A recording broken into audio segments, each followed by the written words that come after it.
আসসালামু আলাইকুম। আজকে আমি লেবুর পিনিক বানাবো। এখানে আমি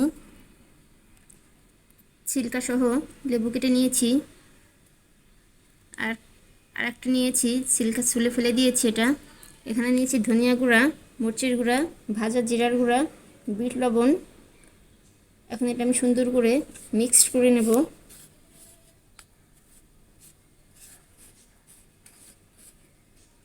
এবার আমি লেবুর পিনিকটার সাথে সুন্দর করে মশলাটা দিয়ে নেব। এই গরমে লেবুর পিনিকটা খাইতে অনেক মজা লাগে।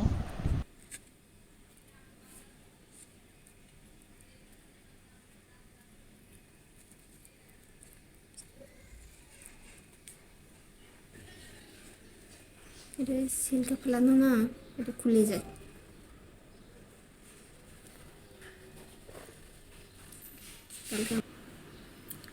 আমার লেবুর পিনিকটা বানানো শেষ। কেমন হয়েছে অবশ্যই আপনারা কমেন্টে জানাবেন।